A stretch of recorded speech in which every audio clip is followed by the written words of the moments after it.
শরীয়তের গুরুত্বপূর্ণ বিষয়, বিশেষ করে কোরআন করিমের সূরা হজ শরীফের 27 এবং 28 নম্বর আয়াতের তেলাওয়াত এবং তরজমা তফসির পেশ করব। তারপর কিতাবুল মানাসিক থেকে একটা হাদিস শরীফ পেশ করব। তারপর সংক্ষেপে জিকিরের ফজিলত, দরুদ শরীফের ফজিলত বয়ান হবে। তারপর হজের গুরুত্বপূর্ণ বিষয়, যেহেতু আমাদের হজের মাস চলমান, হজের ফরজ, ওয়াজিবাত, সুনান এবং প্র্যাকটিক্যাল হজ ইনশাল্লাহ কীভাবে করবেন সেই বিষয় নিয়ে আমরা আজকে আপনাদেরকে জানিয়ে দেব। তারপর আপনাদের কোনো প্রশ্ন থাকলে সেই প্রশ্নগুলোর জবাব দিয়ে আমরা সংক্ষেপে মোনাজাতের মাধ্যমে আজকের প্রোগ্রামে আমরা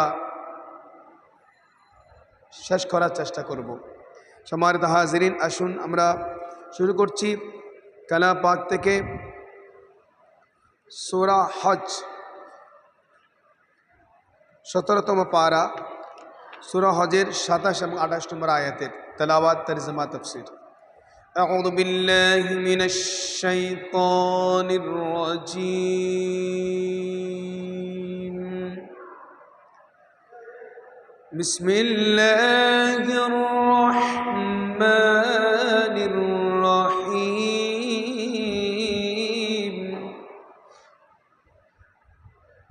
وأذن في الناس بالحج يأتوك رجالا وعلى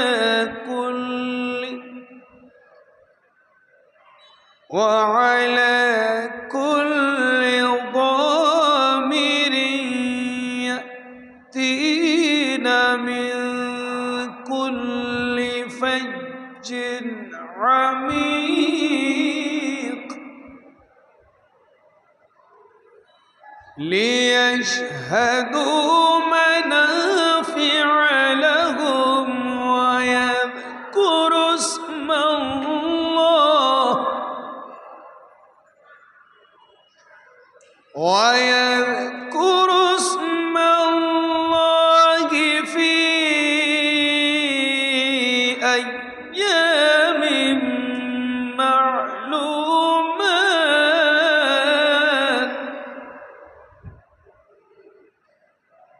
في أيام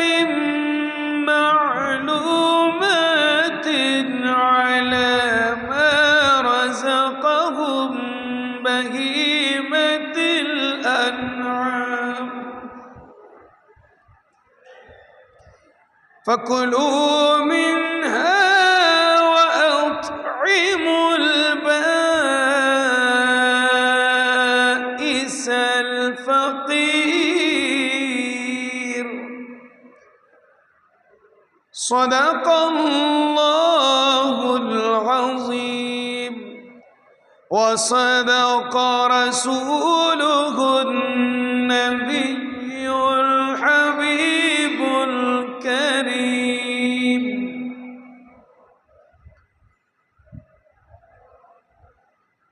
ইরশাদ হচ্ছে,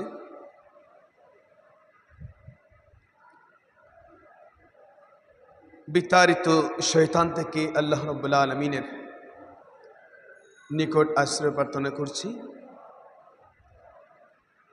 আল্লাহর নামে আরম্ভ, যিনি পরম করুণাময় দয়ালু।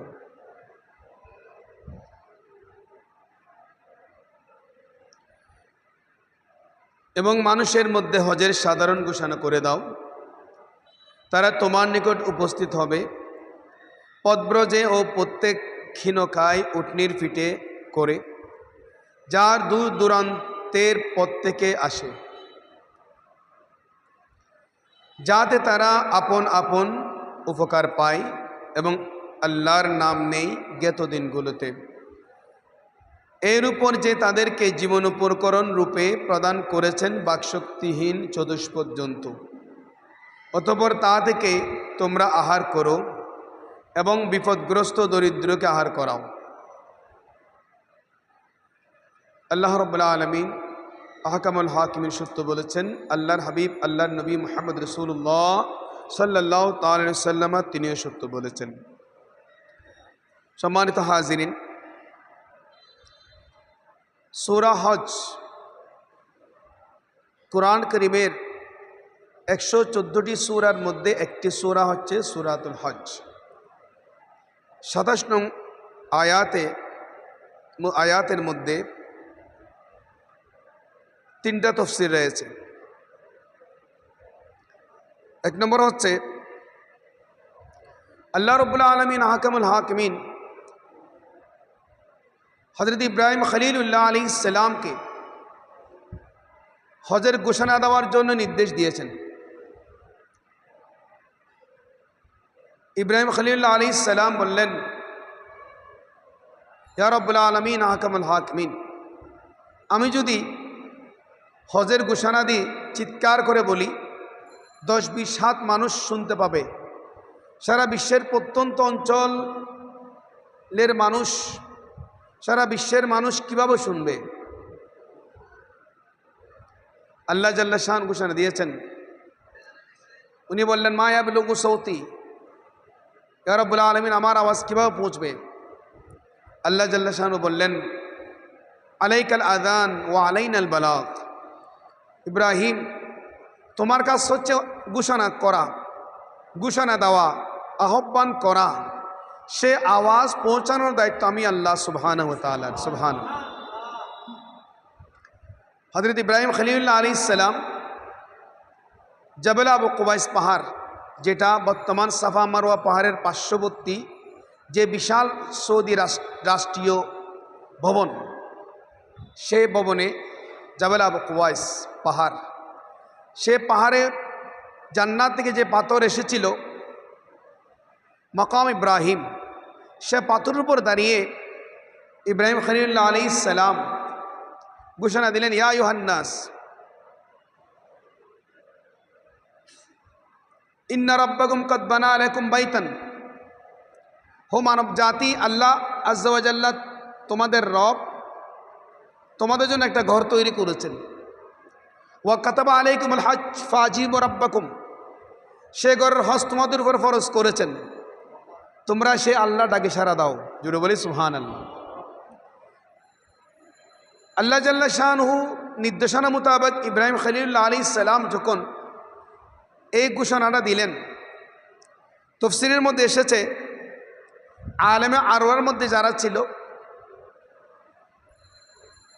দুনিয়ার জমিনে যারা মায়ের রেহেমে ছিল, সকলের কানে এই আওয়াজ আল্লাহ জাল্লা শানহু পৌঁছে দিয়েছেন। সুবহানাল্লাহ। এবং সকলেই আওয়াজ শুনে জবাব দিয়েছিলেন, লাব্বাইক আল্লাহুম্মা লাব্বাইক, লাব্বাইক লা শারীকা লাকা লাব্বাইক, ইন্নাল হামদা ওয়ান নি'মাতা লাকা ওয়াল মুলক লা শারীকা লাক। হে আল্লাহ, আমি হাজির, আমি হাজির, তোমার কোনো শরীক নেই, সকল প্রশংসা তোমার, সকল নিয়ামত রাজি তুমি আমাদের জন্য অবারিত রেখেছ, তোমার কোনো শরীক নেই, আমি হাজির, আমি হাজির। তাফসীরের মধ্যে এসেছে, যেই বান্দা যতবার জবাব দিয়েছেন উনি ততবার হজ করেছেন। সুবহানাল্লাহ। আরজ করতে চাই, এখানে একটা নিগুড় রহস্য আছে। আল্লাহ আযজা ওয়া জাল্লা বলেছেন, ওয়াদিন ফিন নাস বিল হাজ্জি ইয়াতুকা। ইব্রাহিম, তুমি ঘোষণা দাও, মানুষ তোমার কাছে আসবে। এদিকে গড় আল্লাহর, বলেছেন মানুষ তোমার কাছে আসবে। এখান থেকে একটা বিষয়, সেটা হচ্ছে অনেকেই হজ করে মদিনা শরীফ যেতে চায় না। ইব্রাহিম আলাইহিস সালামের মকাম বেশি, আমাদের আকা মওলা হুজুর করিম সাল্লাল্লাহু আলাইহি ওয়াসাল্লাম মকাম বেশি। সুবহানাল্লাহ। ইয়াতুকা বলেছেন তোমার কাছে আসবে। আর মদিনাতুল মুনাওয়ারায় যাওয়ার জন্য স্বয়ং আল্লাহ বলেছেন, ওয়ালাউ আন্নাহুম ইয যালামু আনফুসাহুম জাউকা ফাস্তাগফিরুল্লাহ ওয়াস্তাগফারা লাহুমুর রাসূল লাওয়াজাদুল্লাহ তাওয়াবার রহিমা। হাবিব, আপনার উম্মতরা নিজেদের নফসের উপর জুলুম করবে, ওরা অনুতপ্ত হয়ে আপনার নিকট যাবে, যখন যাবে তখন আপনি তাদের জন্য সুপারিশ করবেন, তারা আপনার নিকট গিয়ে ইস্তেগফার করবে, গুনাহ ক্ষমা চাইবে, আপনি নবী তাদের জন্য সুপারিশ করবেন। আর আপনি নবী যদি তাদের জন্য সুপারিশ করেন, তারা অবশ্যই আল্লাহকে অতি দয়ালু এবং দয়ালু পাবে। সুবহানাল্লাহ। সেজন্য হুজুর করিম সাল্লাল্লাহু তাআলা ইসলাম রওজা শরীফের দিকে যাওয়ার জন্য গুরুত্বপূর্ণ এখানে ইঙ্গিত রয়েছে। সম্মানিত হাজিরিন, বোঝা গেল যে কাবা শরীফে যাওয়ার যেন ইব্রাহিম আলাইহিস সালামের নিকট যাওয়া। একথা বোঝা গেল যে তার আহ্বানের প্রভাব কিয়ামত পর্যন্ত থাকবে। একথা বোঝা গেল যে নবীর মুজিজা এটাও যে তার আওয়াজ পূর্ব প্রান্ত থেকে পশ্চিম প্রান্তে পৌঁছে যায় এবং উপস্থিত অনুপস্থিত, অস্তিত্ব বিশিষ্ট অস্তিত্ব আসেনি এমন সবাই শুনতে পান। এই কারামত থেকে কোনো ওলি থেকেও প্রকাশ পায়। খানে কাবা তৈরি হয়েছে 5 বার। একবার প্রথমবার করেছিলেন আদম আলাইহিস সালাম, দ্বিতীয়বার হযরত ইব্রাহিম খলিলুল্লাহ আলাইহিস সালাম, তৃতীয়বার কুরাইশগণ হুজুর করিম সাল্লাল্লাহু তাআলা ইসলামার নবুয়ত প্রকাশের 15 বছর পূর্বে, তৃতীয়বার হযরত আব্দুল্লাহ ইবনে জুবাইর রাদিয়াল্লাহু তাআলা তিনি করেছিলেন, চতুর্থবার। পঞ্চমবার করেছিলেন হাজ্জাজ বিন ইউসুফ, ওনার শাসন আমলে করেছিলেন। সম্মানিত হাজিরিন, সেজন্য হজের সবচাইতে গুরুত্বপূর্ণ সওয়াব হচ্ছে পদব্রজে যাওয়া, কষ্ট করে যাওয়া। কারণ এখানে বলা হয় যে ইয়াতিনা মিন কুল্লি ফাজ্জিন আমিক, দূর দূরান্ত থেকে তারা কষ্ট করে কিনকায় পদব্রজে তারা আসবে। সেজন্য যত কষ্ট বেশি হবে তত সওয়াব বেশি। বলি সুবহানাল্লাহ। আমরা তো এখন কষ্ট পাচ্ছি না, আরামে আরামে যাচ্ছি, আরামে আরামে চলে আসতেছি।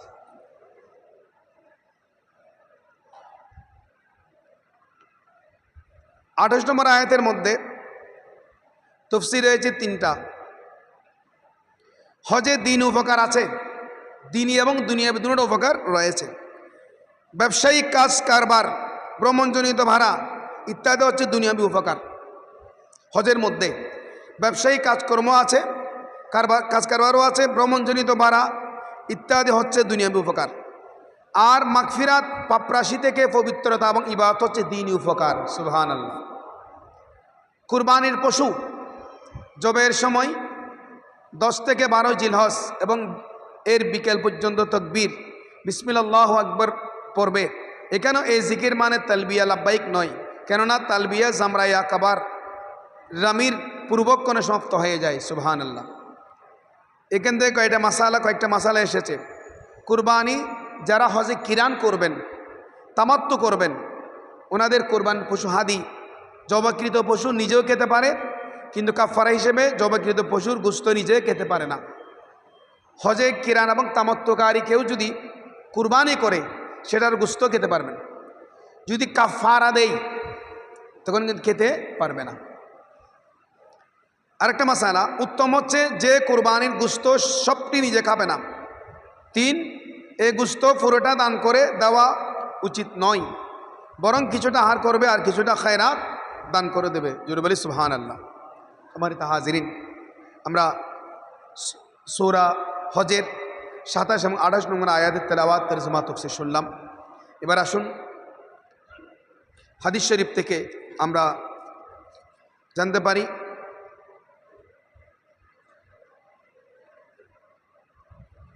হযরতে আবু হুরায়রা রাদিয়াল্লাহু তাআলা এই হাদিস বর্ণনা করেছেন। আন আবি হুরায়রা রাদিয়াল্লাহু তাআলা, রাসূলুল্লাহ আবু হুরায়রা রাদিয়াল্লাহু তাআলা বর্ণিত হাদিস, قال তিনি বলেন, قال রাসূলুল্লাহ সাল্লাল্লাহু তাআলা আলাইহি ওয়াসাল্লাম, রাসূল করিম সাল্লাল্লাহু তাআলা আলাইহি ওয়াসাল্লাম ইরশাদ করেছেন, মান হাজ্জা লিল্লাহ, যে ব্যক্তি হজ করেছেন আল্লাহর জন্য, সুবহানাল্লাহ, ওয়ালাম ইয়ারফাত ওয়ালাম ইয়াফসুক, কোনো ধরনের ফিস্ক ফুজুরি, কোনো ধরনের গুনাহ করে নাই,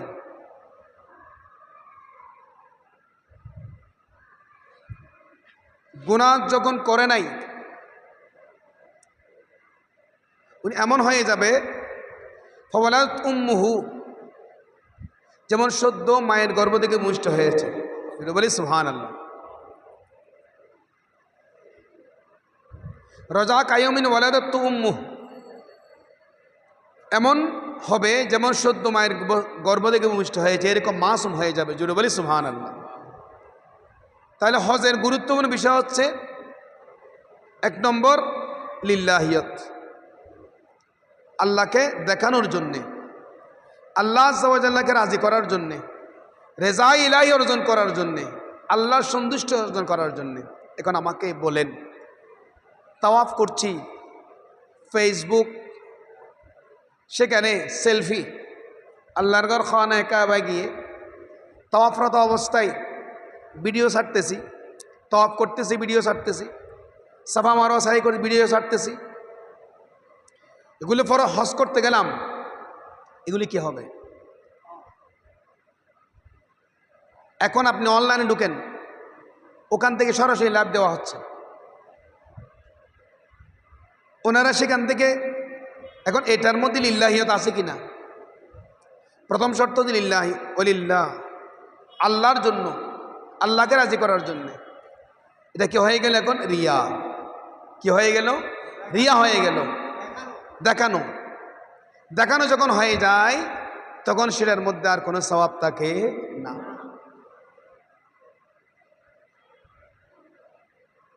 সম্মানিত হাজিরিন, সেজন্যে আল্লাহ এবং আল্লাহ রসুলকে রাজি করার জন্য আমাদেরকে হজ আদায় করতে হবে। এবার আসেন আমি আপনাদের সম্মুখে জিকিরের ফজিলত ব্যাপারে। একজন আল্লাহর ওলি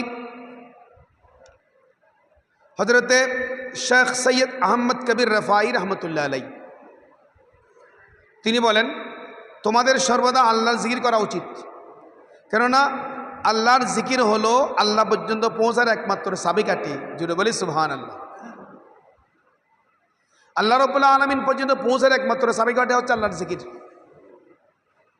আমাদের মাশায়েখ হযরত আমাদের জিকির দিয়েছেন দিনে 1200 বার, কেন? আল্লাহ পর্যন্ত পৌঁছার জন্য। সুবহানাল্লাহ। আল্লাহ আযজা ওয়া জাল্লা আমাদের সকলকে ইখলাস সহকারে এই জিকিরগুলো আদায় করার তৌফিক দান করুক, আমিন। এবার আসেন দরুদ শরীফের ফজিলতের ব্যাপারে। আপনাদের সম্মুখে একটা ওয়াকিয়া বলছি। হজের মৌসুমে হজ করার সময় একজন আল্লাহর বান্দা, হজের কিছু দোয়া আছে, তাওয়াফ করার সময় কিছু দোয়া মসনুন আছে, সাফা মারওয়া সাই করার সময় কিছু দোয়া আছে, উনি ওই দোয়াগুলো বাদ দিয়ে শুধু দরুদ শরীফ পড়তেছেন। সুবহানাল্লাহ। তখন ওনাকে জিজ্ঞেস করা হলো, যেখানে তো হজের তাওয়াফের সময় নির্দিষ্ট দোয়া আছে, দোয়াগুলো না পড়ে আপনি দরুদ শরীফ পড়তেছেন, সাফা মারওয়া সাই করার সময় নির্দিষ্ট দোয়া আছে, এগুলো না পড়ে আপনি দরুদ শরীফ পড়তেছেন, ঘটনা কি? বলে, আমি পড়ছি এজন্যে, আমি দেখেছি আমার আব্বা যখন ইন্তেকাল করলেন, আমি দেখতে পেলাম আমার বাবার চেহারা শুকুরের মতো হয়ে গিয়েছিল। জুরুশুর বলি নাউজুবিল্লাহ। অত্যন্ত খুব খারাপ, আমি অত্যন্ত মর্মাহত হলাম। এই অবস্থায় আমার বাবার চেহারা গাদার মতো হয়ে গিয়েছিল। জুড়ে বলি নাউজুবিল্লাহ। আমি কাঁদতে কাঁদতে বেকুল হয়ে গেলাম। হঠাৎ আমার তন্দ্রা চলে আসলো। সে ঘুমের মধ্যে আমি হুজুর করিম সাল্লাল্লাহু তাআলা আলাইহি ওয়াসাল্লামের স্বপ্ন দেখলাম। সুবহানাল্লাহ। তো আমি হুজুর করিম সাল্লাল্লাহু আলাইহি ওয়াসাল্লামের কাছে আবেদন করলাম, ইয়া রাসূলুল্লাহ, আমার আব্বা ইন্তেকাল করেছেন, আমার বাবার চেহারা গাদার মতো হয়ে গিয়েছে, অত্যন্ত পেরেশান। হুজুর করিম সাল্লাল্লাহু আলাইহি ওয়াসাল্লাম বললেন, তোমার বাবার স্বভাব ছিল খুব খারাপ, সুদ খেত। জোরে বলি নাউজুবিল্লাহ। কি খেত? উনি সুদ খেত, সুদ করছিল, কিন্তু প্রতি রাত্রে আমি নবীর উপর 100 বার দরুদ শরীফ পড়ত। সুবহানাল্লাহ। এই দরুদ শরীফের বদৌলতে যাও, আমি তোমার আবেদনে তোমার বাবার জন্য সুপারিশ করছি, এখন যাও, তোমার বাবার চেহারা পরিবর্তন হয়ে গেছে। জাগ্রত হয়ে দেখলেন ওনার বাবার চেহারা গাদার মতো নেই, পূর্ণিমার চাঁদের মতো উজ্জ্বল হয়ে গেল। সুবহানাল্লাহ। তাহলে দেখেন দরুদ শরীফের ফজিলত। 100 বার দরুদ শরীফ নিয়মিত পড়তেন, আমরা তো দিনে 200 বার পড়ছি। সুবহানাল্লাহ। ফজর নামাজের পর 100 বার, মাগরিব নামাজের পর 100 বার দরুদ শরীফ পড়ছি। আমরা সুদ থেকে বেঁচে আছি, বেঁচে থাকবো, এটা আমাদের ঈমান, আমাদের আকীদা, আমাদের বিশ্বাস। বেঁচে থাকবো, সদা চেষ্টা করব আমরা সুদ থেকে বেঁচে থাকার জন্য, কারণ সুদ খেলে ইবাদত কবুল হয় না।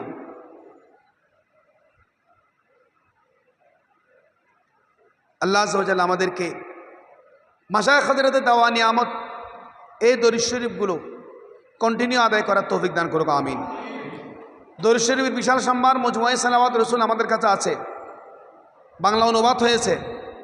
বর্তমানে আমাদের চ্যানেল আকীদা 30 পারা মজমুআয়ে সালাওয়াত রাসূল শরীফের তেলাওয়াত রেকর্ড করেছেন।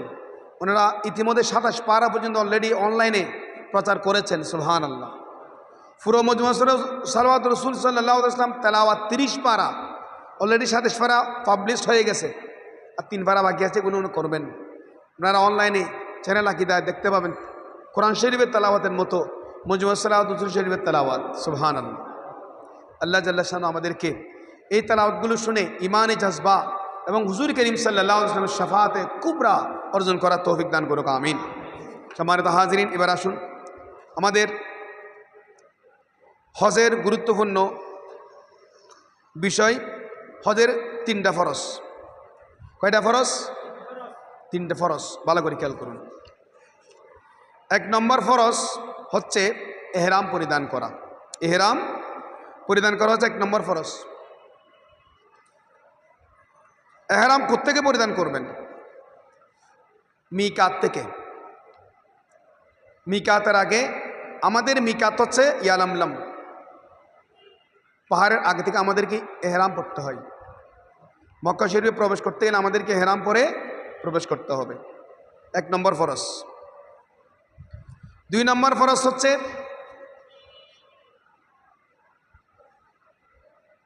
নয় জিলহজ, সূর্য পশ্চিম দিকে ঢলে যাওয়ার পর থেকে 10 জিলহজ সূর্য উদিত হওয়ার আগ পর্যন্ত আরাফার ময়দানে কিছুক্ষণ অবস্থান করা, এটা হচ্ছে 2 নম্বর ফরজ।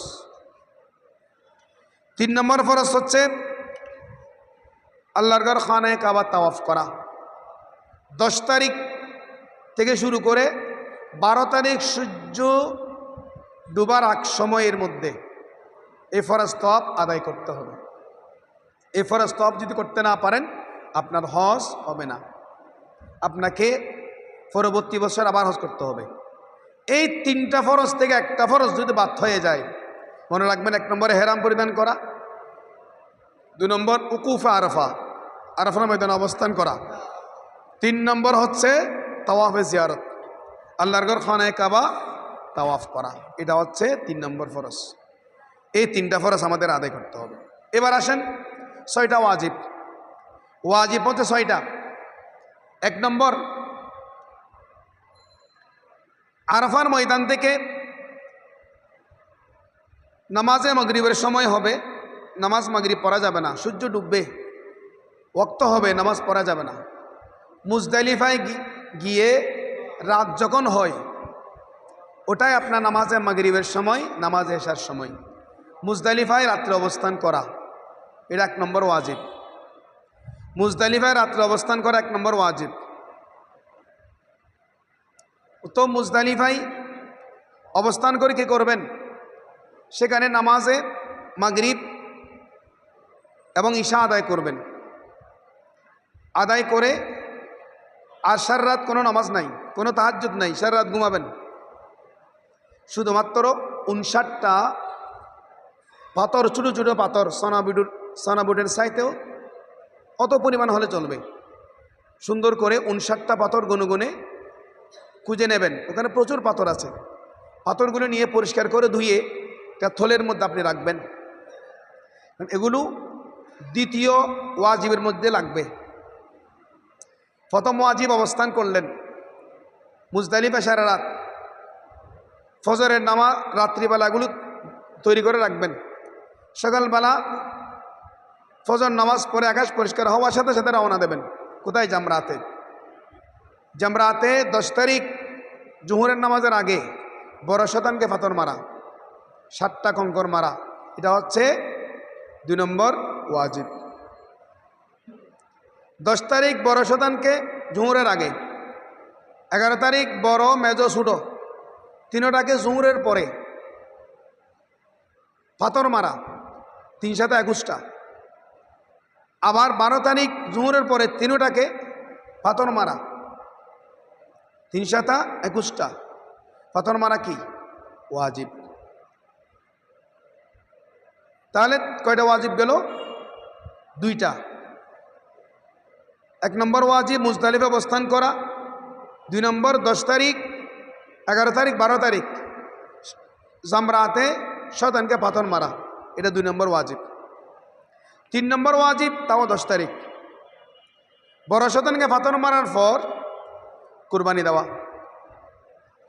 তামাত্তু এবং কিরান হাজিদের কুরবানি দেওয়া বা দমে শুকরিয়া আদায় করা, 3 নম্বর ওয়াজিব। 3 নম্বর ওয়াজিব শেষ করার সাথে সাথে মাথার এহরাম কুলে মাথার চুল ফেলে দেওয়া, এটা 4 নম্বর ওয়াজিব। কয় নম্বর ওয়াজিব? 4 নম্বর ওয়াজিব, মাথার চুল ফেলে দেওয়া। এবার হালাল হয়ে যাবেন, এহরাম নাই, এহরাম খুলে ফেলছেন। এবার স্বাভাবিক পোশাক পরে খানায়ে কাবায় গিয়ে ফরজ তওয়াফ করবেন। ফরজ তওয়াফ করার সাথে সাথে সাফা মারওয়া সাই করা, এটা 5 নম্বর ওয়াজিব। এবার 6 নম্বর ওয়াজিব বাকি আছে, সেটা কখন? যেদিন মক্কা শরীফ থেকে বিদায় নেবেন সেই দিন বিদায়ী তাওয়াফ করা, এটা হচ্ছে 6 নম্বর ওয়াজিব। এই 6টা ওয়াজিব থেকে যদি একটা ওয়াজিব বাদ পড়ে যায় আপনাকে দম দিতে হবে।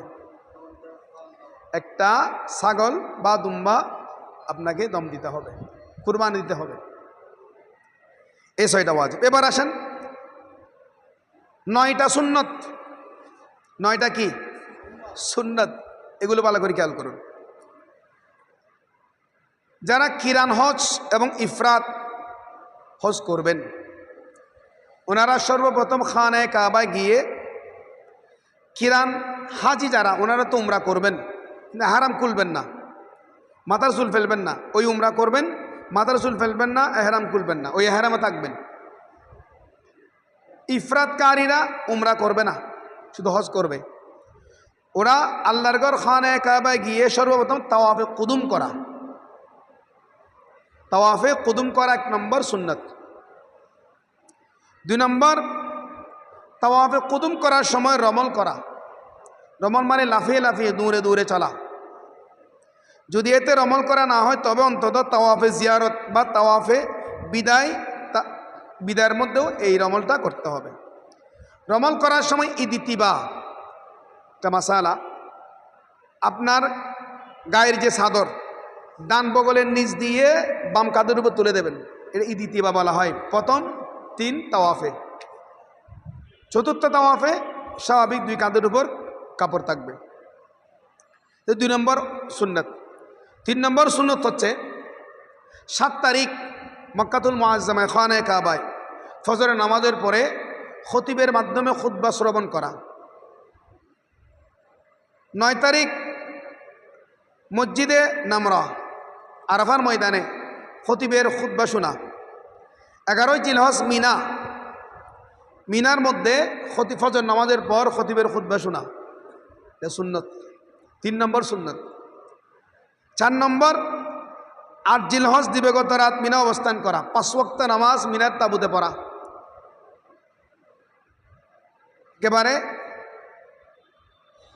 ফজর, জোহর, আসর, মাগরিব, এশা, তারপর দিন ফজর, 5 ওয়াক্ত নামাজ পড়া।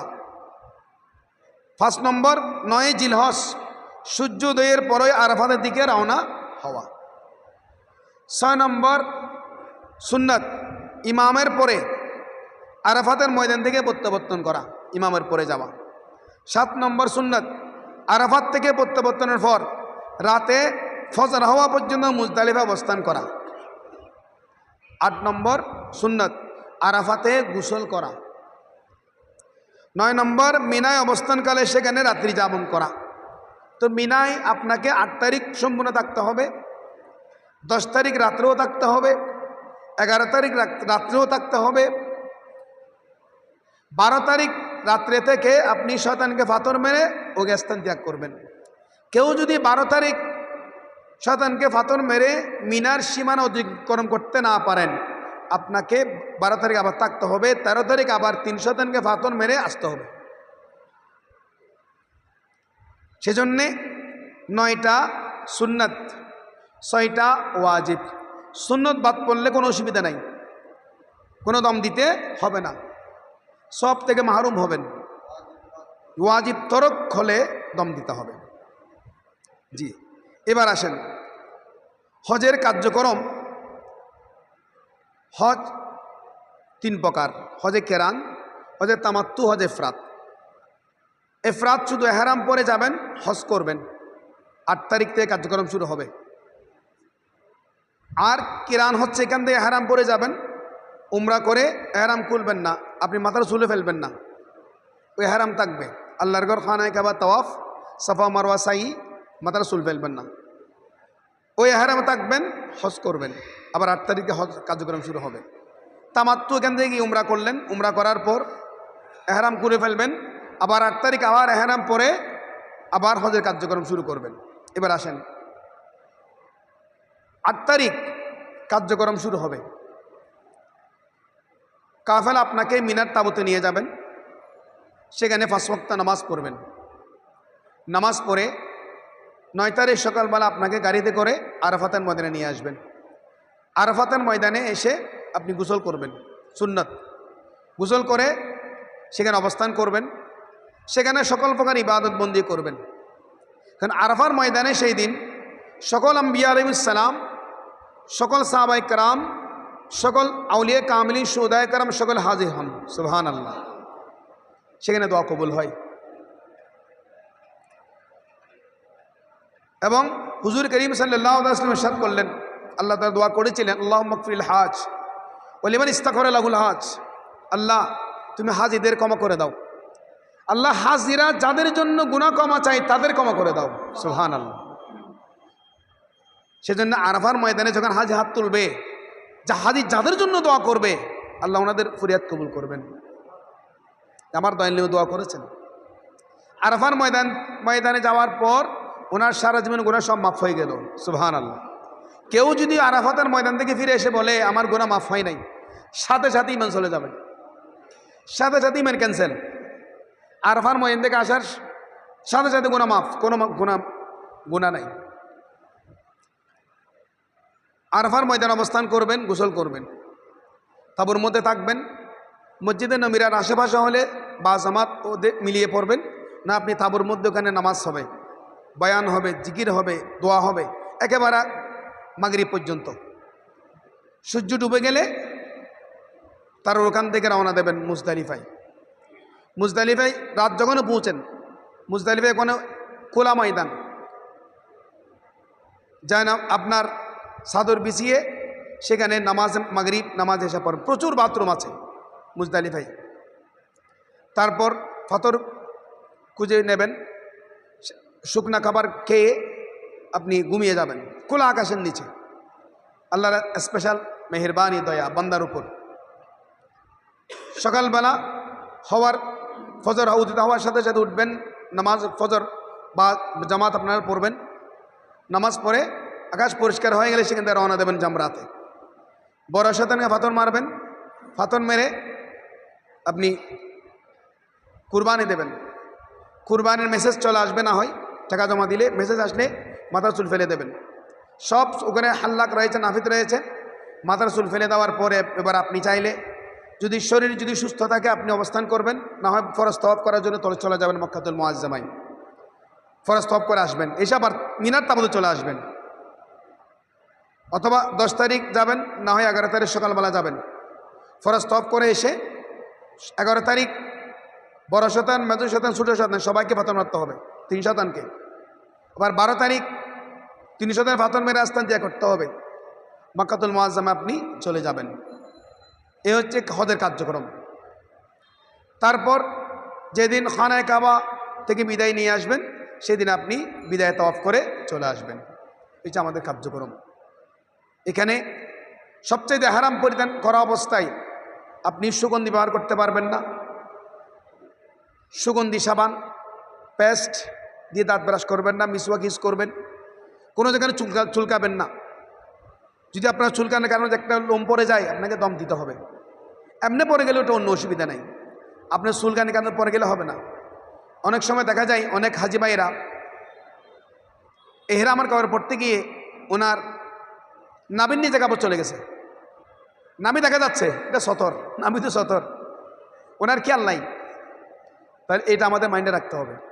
এবং কোনো অবস্থাতেই কাপড় আমার শুধু ঈদ ইতিবা করার সময় কাপড় থাকবে ডান বগল নিচে কাঁধের উপর, সবসময় গায়ের উপর চাঁদ থাকবে।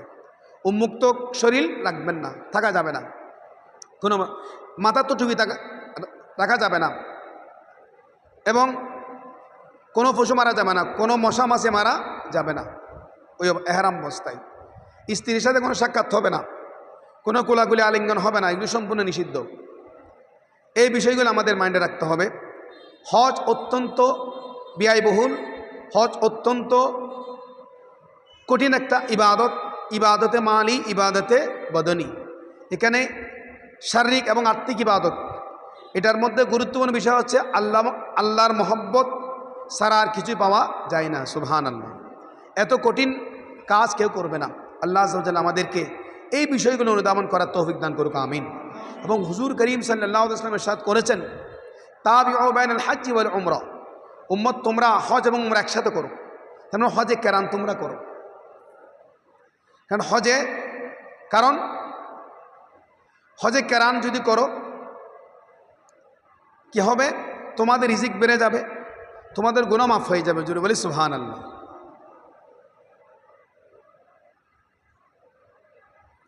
সেজন্যে আমাদের হুজুর করিম সাল্লাল্লাহু আলাইহি ওয়াসাল্লাম সেই নির্দেশ মোতাবেক হুজুর সাল্লাল্লাহু আলাইহি ওয়াসাল্লাম করেছেন হজে কিরান। অনেকে হজে কিরান করেন, অনেকে সুবিধার জন্য তামাত্তু করেন। এই বিষয়ে আমাদের মাইন্ডে রাখতে হবে। এবং হুজ্জাজে কারাম দুয়ুফুর রহমান, ওনারা হচ্ছে আল্লাহর মেহমান। হুজুর করিম সাল্লাল্লাহু আলাইহি ওয়াসাল্লাম ইরশাদ করেছেন, আল হজ্জু আশরাউ আরবাউ মিয়াতিন আও ক্বালা মিন আহলি বাইতি। হুজুর করিম সাল্লাল্লাহু আলাইহি ওয়াসাল্লাম ইরশাদ করলেন, একজন হাজি 400 জন আল্লাহর গুনাহগারকে সুপারিশ করে জান্নাতে পাঠাতে পারবেন। সুবহানাল্লাহ। ওনার নিজের আত্মীয় স্বজন হোক, ওনার যা ইচ্ছা তাকে 400 জন গুনাহগারকে সুপারিশ করে একজন হাজি জান্নাতে পাঠাতে পারবেন। সুবহানাল্লাহ। এইরকম একটা মকাম, এটা হালকা বিষয় নয়, এটা কঠিন একটা বিষয়। আল্লাহ জাল্লা শান আমাদেরকে সেই রকম হজ্জে মবরুর আদায় করার তৌফিক দান করুক, আমিন। কারণ হাদিস শরীফে এসেছে, ওয়াল হজ্জুল মবরুর লাইসা লাহু জাযাউন ইল্লাল জান্নাহ। হুজুর করিম সাল্লাল্লাহু আলাইহি ওয়াসাল্লাম ইরশাদ করেছেন, মবরুর হজের, মকবুল হজের একমাত্র বিনিময় হচ্ছে জান্নাত। সুবহানাল্লাহ। সেজন্যে হাজি যখন হজ করে আসেন ওনারা মাসুম, 40 দিন পর্যন্ত হাজি যা দোয়া করবে তা কবুল হবে। সুবহানাল্লাহ।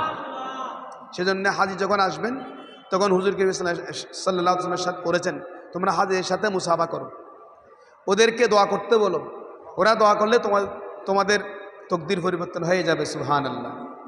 সম্মানিত হাজিরিন, আমাকে আপনাকে হাজি সাহেব বলার জন্যে, সামাজিকভাবে আমাকে হাজি বলার জন্য আমরা হজ করব না, হজ করবো আল্লাহ এবং আল্লাহ রাসূলকে রাজি করার জন্যে। আল্লাহ আমাদের সে তৌফিক দান করুক, আমিন। এবার কারো কোনো প্রশ্ন থাকলে করতে পারেন। কারো কোনো প্রশ্ন আছে কিনা? কারো কোনো প্রশ্ন থাকলে করেন। কোনো প্রশ্ন নেই? আচ্ছা, এ পর্যন্ত। আল্লাহুম্মা আমিন। আলহামদুলিল্লাহি রাব্বিল আলামিন ওয়া লা কুতুল মুত্তাকিন ওয়াসসালাতু ওয়াসসালামু আলা নবিল কারীম ওয়া আলা আলিহি ওয়া আসহাবিহি আজমাইন। ইয়া আল্লাহ, আজকে আমরা যা আলোচনা করলাম আমল করার তৌফিক দান করুন। আমাদের প্রত্যেককে হজ্জে মবরুর নসিব করুন। ইয়া আল্লাহ, খানে কাবা, মদিনা তৈবা হাজিরি, আমাদের সকলের হাজির কবুল করুন। হুজ্জাজে কেরাম যারা হজ করতে গিয়েছেন, যারা যাবেন, সকলকে হজ্জে মবরুর নসিব করুন। যাওয়া আসার পথকে সহজ করে দিন। ইয়া আল্লাহ, তোমার মকবুল বান্দা হিসেবে, মবরুর হাজি হিসেবে কবুল হওয়ার সে তৌফিক দান করুন। বাংলাদেশের উপর রহমত নাজিল করুন। বিশ্বের মুসলমানদের উপর রহমত নাজিল করুন। আমাদের সকলকে দাওয়াত খান মজলিসের মাধ্যমে ঈমান, আকীদা, আমলকে পরিশুদ্ধ করার তৌফিক দান করুন। اللهم سهل يا إلهي علينا كل صواب محمد السيد الأبرار صلى الله تعالى على خير خلقه محمد وعلى آله وصحبه أجمعين ورحمنا برحمتك يا أرحم الراحمين. السلام عليكم ورحمة